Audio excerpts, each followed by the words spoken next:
તો વાત કરીએ ખેડાની, તો ખેડા જિલ્લાના કપડવંજમાંથી આવી રહી છે એક ચોંકાવનારી ઘટના કે જ્યાં એક સામાન્ય નાગરિકને સોશિયલ મીડિયામાં રોડની દયનીય સ્થિતિ ઉપર એક કોમેન્ટ કરવી એટલી મહેંગી પડી ગઈ છે કે જ્યાં સીધા રાજકીય દબાણનો ભોગ બનવું પડ્યું છે।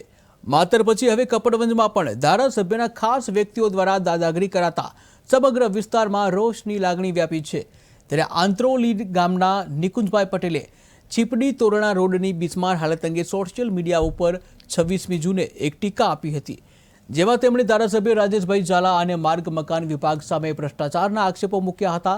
આ કોમેન્ટ પછી 28મી તારીખે ધારાસભ્યના ગણાતા કેટલાક શખ્સોએ તેમને સાહેબની ઓફિસે બોલાવ્યા એમ કહી અને બળજબરીથી ઉઠાવી ગયા હતા, પરંતુ એનકે રીતે નિકુંજભાઈ તેઓમાંથી બચી અને કપડવંજ કોર્ટ સુધી દોડી ગયા છે, જ્યાંથી તેમણે વિભાગીય પોલીસ વડાને ફોન કરી હકીકત જણાવી હતી। ત્યારબાદ પોલીસ વાહન આવ્યું અને નિકુંજભાઈને સલામત રીતે બચાવ્યા હતા। પરંતુ નોંધનીય છે કે જ્યારે નિકુંજભાઈ પોલીસ સ્ટેશનમાં ફરિયાદ આપવા ગયા ત્યારે પોલીસે ફક્ત તેમની અરજી લીધી, કાયદેસર ફરિયાદ દાખલ કરી ન હતી।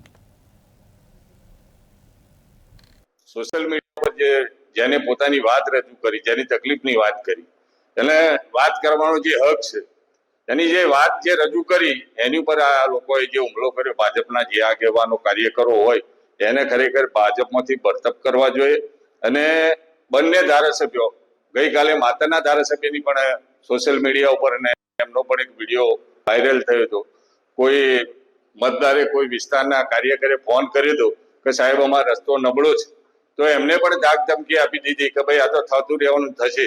એટલે આ બિનજવાબદાર આખું જે તંત્ર છે આવનારા દિવસોમાં સરકારને ચોય ફેંકી દેશે, કઈ ખબર નહીં પડે। આવનારા દાડા અહંકારમાં બધા આવી ગયા છે, એટલે આવનારા દાડે એમની માટે કપરાવાના છે, એમની જવાબદારી છે।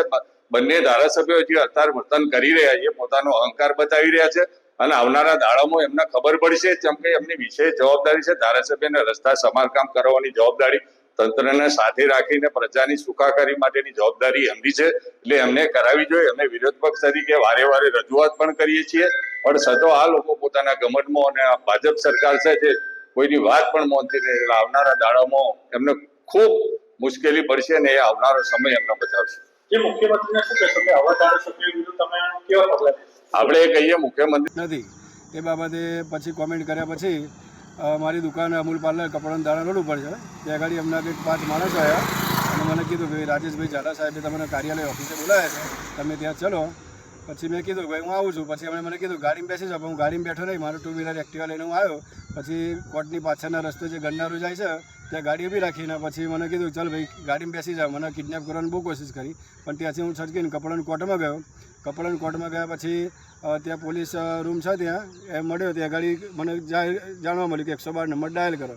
ડાયલ કરવાથી કોઈ રિસ્પોન્સ ત્યાંથી આપણે લાગ્યો જ નહીં। એના પછી હું ડીવાયએસપી સાહેબનો કોન્ટેક્ટ નંબર હતો મારી જોડે, તે એમને કર્યો, તે પછી મને ગાડી મોકલી ત્યાંથી। ગાડી મોકલ્યા પછી પોલીસ આવીને મને કોર્ટમાંથી પોલીસ સ્ટેશન લઈ ગયા, પણ અડધો કલાક બેસા રાખ્યો, પણ મને મારી ફરિયાદ લીધી નહીં। એના પછી મને આંખમાં અસહ્ય દુખાવો હતો, તે પછી મેં પોલીસ સ્ટેશન 108 બોલાવી જેબી મહેતામાં ગયો। જેબી મહેતામાં મારી સારવાર કરાવી, સારવારનું સાહેબે વર્ધી નોંધાવી, તો પણ અત્યાર સુધી મારી એફઆઈઆર લેવામાં આવી નથી। આજે 2 દિવસ થઈ ગયા, પોલીસ પર મારી એફઆઈઆર નોંધતી નથી। હું કાલે પણ જઈને આવ્યો કલાક બેસીને, અને મેં મારી એ બાબતે સાહેબને વાત કરી, મને અરજી લખી આપી, અરજી લખી અને મેં રિસીવ કરાવી છે કાલે, પણ અત્યાર સુધી મારો ગુનો નોંધવામાં આવ્યો નથી એ બાબતે। તો મને બી આજ કંઈ બી થઈ જશે તો આજે આવ્યા છે એ લોકો જવાબદાર છે, બરાબર, અને પોલીસ કપડન ટાઉનની બી જવાબદાર છે। મારું નામ પટેલ નિકુંજ કુમાર રાજેશભાઈ, રહેવાનું આંત્રોલી, તાલુકો કપડન, જિલ્લો ખેડા। બનાવ એવું હતું 26 તારીખે હું અમદાવાદથી કોઈના છીપડી વાટિયાના રોડ પરથી આવતો હતો, તો એ રોડ ઉપર આવ્યા પછી બહુ અસહ્ય ખાડા હતા, તો પછી એ ટાઈમે હું પડી ગયો એક્ચ્યુઅલી મારો છોકરો રોડ પછી મારે પાર્લર પરથી આ રોડ ઉપર હું આવતો હતો, જે સુમસામ રોડ છે અત્યારે, બરાબર છે, ત્યાં અહીંયા ગાડી ઊભી રાખી। પછી મને કહ્યું કે તું ગાડીમાં બેસી જા, પણ હું ના બેઠો। પછી મને બહુ કહે છે, મને માર માર્યો, આંખોને બધામાં ગળદાપાટું માર માર્યો છે, બરાબર। એના પછી ગાડીમાં ના બેસતા હું પછી ત્યાંથી છટકી ગયો, છટકીને હું કપડાં કોર્ટમાં ગયો સિવિલ। સોશિયલ મીડિયા ઉપર જે